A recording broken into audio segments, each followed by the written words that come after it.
नमस्कार, जय हिंद, वंदे मातरम। अध्ययन गंगा के यूट्यूब मंच पर आप सभी का स्वागत और हार्दिक अभिनंदन।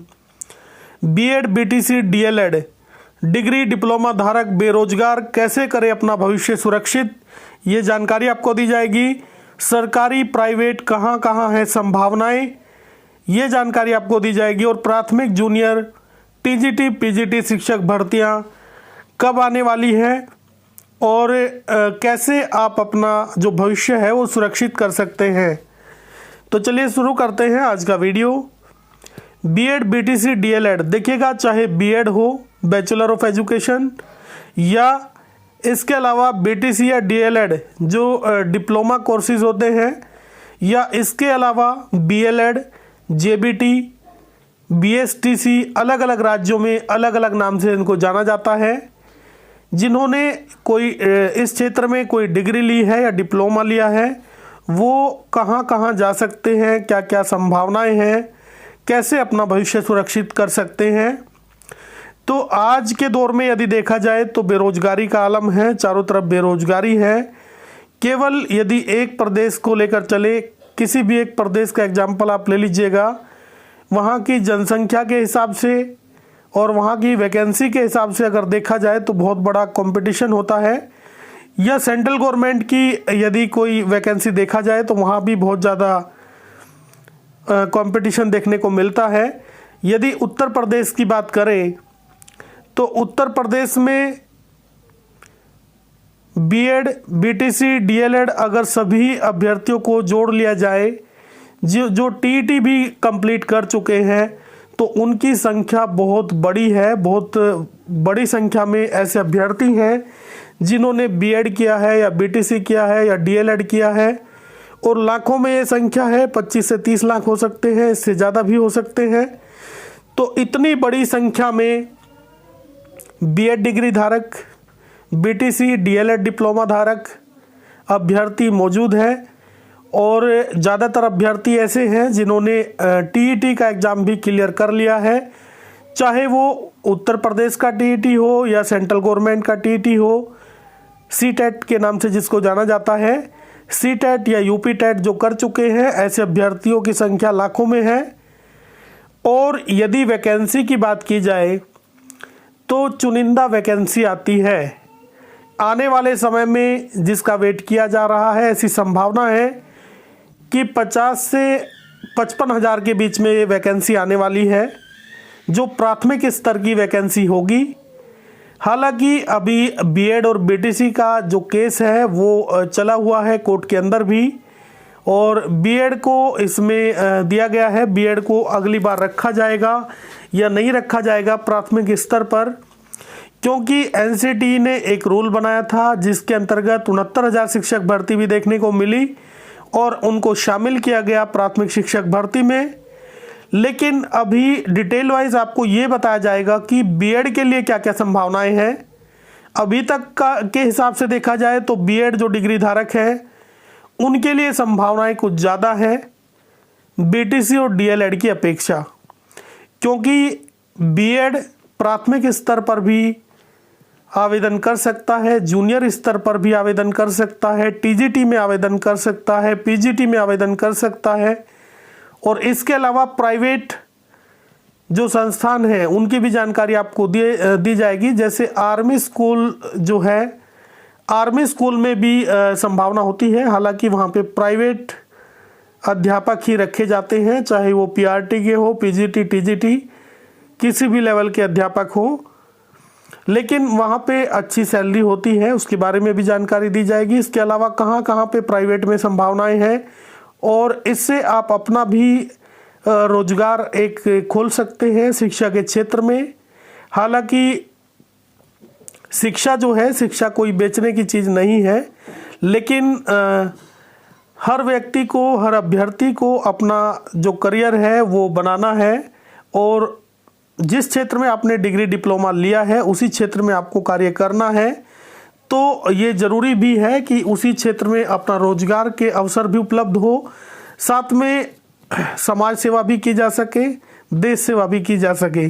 तो ऐसी कौन कौन सी संभावनाएं हैं जहां पे आप अच्छा पैसा भी कमा सकते हैं और आप अपने क्षेत्र में ही निरंतर उसी देखने को मिलता है कि आज के दौर में चाहे वो 4th क्लास की वैकेंसी आती हो, किसी भी डिपार्टमेंट में वैकेंसी आती है, वहाँ पे बीएड डिग्री धारक या बीटीसी डिग्री धारक भी आवेदन करते हैं और इसके अलावा पीएचडी डिग्री धारक भी आवेदन करते हैं। तो बेरोजगारी का इतना आलम है, लेकिन आप अपनी ही लाइन में रहे, अपनी लाइन में रहते हुए ही वही रोजगार को तलाशे, ये ज़्यादा बेहतर होगा, क्योंकि जिस क्षेत्र में आपने अध्ययन किया है उसी क्षेत्र में आप बेहतर कर पाएंगे अपने लिए भी और देश के लिए भी। तो उसी क्षेत्र में आपको अपना जो रोजगार है वो देखना है। और यदि बात करें कि बीएड के लिए कौन कौन सी संभावनाएं हैं, जो बीएड डिग्री धारक है वो प्राथमिक स्तर की जितनी भी वैकेंसी होती है अभी तक उसमें भाग ले सकता है, क्योंकि एनसीटी ने रूल बनाया था कि प्राथमिक स्तर की भर्तियों में भाग ले सकता है बीएड डिग्री धारक। इसके अलावा जूनियर में भी भाग ले सकता है, टीजीटी में आवेदन कर सकता है, पीजीटी में आवेदन कर सकता है। यानी ये सारी संभावनाएं हैं बीएड डिग्री धारक के लिए। हालांकि कुछ प्रदेशों में पीजीटी के लिए केवल पोस्ट ग्रेजुएशन ही मांगा जाता है, लेकिन ज़्यादातर स्टेट ऐसे हैं जहां पे पोस्ट ग्रेजुएशन के साथ में आपका बीएड डिग्री होना भी अनिवार्य है। तो बीएड के लिए बहुत सारी संभावनाएं हैं। इसके अलावा यदि प्राइवेट में देखा जाए तो प्राइवेट में भी जैसे आर्मी स्कूल है या केंद्रीय विद्यालय में भी संविदा बेस भी अध्यापक रखे जाते हैं। इसके अलावा परमानेंट जो वैकेंसी होती है वो तो होती ही है। और सेंट्रल गवर्नमेंट में, स्टेट गवर्नमेंट की यदि बात करें, स्टेट गवर्नमेंट में तो भाग ले ही सकते हैं। सेंट्रल गवर्नमेंट की भी सभी पीआरटी, टीजीटी, पीजीटी सभी परीक्षाओं में भाग ले सकते हैं बीएड डिग्री धारक। इसके अलावा जितने भी प्राइवेट पीजीटी, टीजीटी की वैकेंसियां होती हैं और जो अच्छे संस्थान हैं वहां पर भी भाग ले सकते हैं टीजीटी, पीजीटी, पीआरटी सभी जगह बीएड डिग्री धारक। और यदि बात करें प्राइवेट सेक्टर की, प्राइवेट सेक्टर में यदि अपना स्कूल आप खोलना चाहते हैं तो वो भी आपके लिए एक अवसर है। अपना एक विद्यालय भी आप खोल सकते हैं प्राथमिक स्तर का, उसके बाद में उसको जूनियर स्तर तक बढ़ा सकते हैं और आगे भी माध्यमिक स्तर तक भी उसको ले जाया जा सकता है। तो ये भी है, लेकिन वो सारे मानक पूरे करने होते हैं और अलग अलग जगह का, अलग अलग स्टेट का अलग अलग क्राइटेरिया होता है जिसको कंप्लीट करना होता है। तो ये तमाम अवसर हैं बीएड डिग्री धारक के लिए इसी क्षेत्र में अपना भविष्य बनाने के लिए। लेकिन यदि बात करें बीटीसी और डीएलएड या अलग अलग राज्यों में अलग अलग नाम से, जैसे बीएसटीसी या जेबीटी या ईटीटी, अलग अलग नामों से अलग अलग स्टेट में जाना जाता है, तो उनके लिए क्या क्या संभावनाएं हैं। सबसे पहले ये तो आप जानते ही हैं कि एलिमेंट्री एजुकेशन में प्राथमिक स्तर तो आता ही है। प्राथमिक स्तर में तो आप भाग ले ही सकते हैं, यानी जो पीआरटी की वैकेंसी होती है, चाहे वो स्टेट गवर्नमेंट की हो या सेंट्रल गवर्नमेंट की हो या प्राइवेट यदि देखा जाए, जिस प्रकार से आर्मी स्कूल की वैकेंसी निकलती है, इन सभी में आप भाग ले सकते हैं। जो बीटीसी, डीएलएड या डिप्लोमा धारक है या डिग्री धारक है प्राथमिक एलिमेंट्री एजुकेशन में। इसके अलावा बहुत सारे अभ्यर्थियों का ये प्रश्न रहता है कि क्या जूनियर स्तर की जो परीक्षाएं हैं उनमें भी हम भाग ले सकते हैं जो डिप्लोमा धारक हैं। तो जी हाँ, जूनियर स्तर की जो परीक्षाएं होती है वहाँ पर भी आप भाग ले सकते हैं। जो 6 से 8 तक की जो परीक्षाएं होती है उसमें आप भाग ले सकते हैं। लेकिन जिस प्रकार से प्राथमिक में यदि आप भाग लेंगे तो प्राथमिक का टीईटी आपका कंप्लीट होना चाहिए और बाकी सारे मानक भी पूरे होने चाहिए। इसके अलावा यदि आप जूनियर में भाग लेते हैं तो वहाँ जूनियर स्तर का टीईटी कंप्लीट होना चाहिए। और यदि आप टीजीटी में भाग लेते हैं तो टीजीटी में अनिवार्यता नहीं होती है इस चीज़ की। स्टेट लेवल पर यानी टेट जो है वहाँ पे अनिवार्य नहीं होता है, लेकिन सेंट्रल गवर्नमेंट में कुछ जगह कुछ वैकेंसियों में ऐसा देखा जाता है जहां पर जूनियर स्तर का टीईटी होना अनिवार्य है टीजीटी के लिए, लेकिन पीजीटी के लिए कहीं भी टेट अनिवार्य नहीं होता है, कहीं पर भी टेट नहीं होता है। हालांकि न्यू एजुकेशन पॉलिसी जो आने वाली है उसके अंतर्गत ऐसा हो सकता है कि माध्यमिक स्तर पर भी ऐसी कोई परीक्षा आयोजित कराई जाए जिसके बाद आप मुख्य परीक्षा में बैठेंगे। जैसा कि उत्तर प्रदेश में आपने देखा पहले टीईटी करना होता है, उसके बाद में मुख्य परीक्षा जो होती है सुपर टेट के नाम से जिसको जाना जाता है, वहाँ पे आपको भाग लेना होता है। तो यदि देखा जाए बीटीसी और डीएलएड डिग्री धारक, उनके लिए ये काफ़ी संभावनाएं हैं। प्राथमिक स्तर पर वो भाग ले सकते हैं, स्टेट गवर्नमेंट में, सेंट्रल गवर्नमेंट में, और जूनियर स्तर पर भी भाग ले सकते हैं। तो ये संभावना है बीटीसी डीएलएड डिग्री धारक के लिए। और प्राइवेट यदि देखा जाए, जो प्राइवेट स्तर के जो विद्यालय होते हैं, कुछ प्रतिष्ठित संस्थान ऐसे होते हैं जहां पर पीआरटी के लिए आप आवेदन कर सकते हैं, जहां पर आप अपनी जॉब कर सकते हैं प्राइवेट स्तर पर, जो बीटीसी और डीएलएड डिग्री धारक हैं।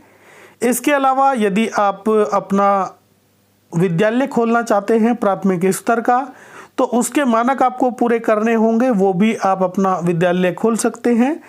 तो ये सारी चीज़ें होती हैं। बाकी हर स्टेट में अलग अलग रूल होते हैं, वो सारे फॉलो करने होते हैं। ये सारी संभावनाएं हैं रोजगार की। और आपको ये हमेशा ध्यान रखना चाहिए, क्योंकि एक ही लाइन में यदि आप काम करते हैं तो एक ही चीज़ के पीछे यदि आप लगे रहेंगे, ऐसा हो सकता है कि यदि मान लो 50,000 वैकेंसी आती है और वहाँ पे 30 लाख अभ्यर्थी आवेदन करते हैं, तो जॉब तो केवल 50,000 जो वैकेंसी है उतने ही अभ्यर्थियों की लगेगी, लेकिन बाकी सभी अभ्यर्थी बाहर हो जाएंगे, यानी 29.5 लाख अभ्यर्थी बाहर होना निश्चित है। तो उनको ऐसे अवसर तलाशने चाहिए जिससे कि अगर गवर्नमेंट जॉब में नहीं हो पाता है तो प्राइवेट जो प्रतिष्ठित संस्थान है जहाँ पे अच्छी सैलरियाँ मिलती हैं वहाँ पे आप आवेदन करें। इसके अलावा यदि आप सक्षम हैं या 3-4 ऐसे अभ्यर्थी मिलकर आप अपनी एक संस्था खोलना चाहते हैं तो उस प्रकार से भी आप कार्य कर सकते हैं। तो यही जानकारी थी। यदि आप अपने क्षेत्र में ही, शिक्षा के क्षेत्र में ही आगे बढ़ना चाहते हैं, अपने क्षेत्र में ही रोजगार के अवसर पैदा करना चाहते हैं, तो ये तमाम संभावनाएं हैं। इसके अलावा भी बहुत सारी संभावनाएं हैं जहां पे आप तैयारी कर सकते हैं।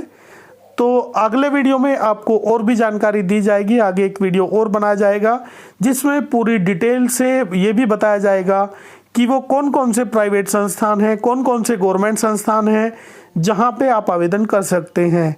आज के वीडियो में इतना ही। ये वीडियो आपको कैसा लगा? अगर अच्छा लगा तो लाइक करें, चैनल को सब्सक्राइब करें, बेल आइकन को प्रेस करें जिससे कि लेटेस्ट वीडियो के नोटिफिकेशन मिलते रहें। पूरा वीडियो देखने के लिए बहुत बहुत धन्यवाद। नमस्कार, जय हिंद, वंदे मातरम, भारत माता की जय।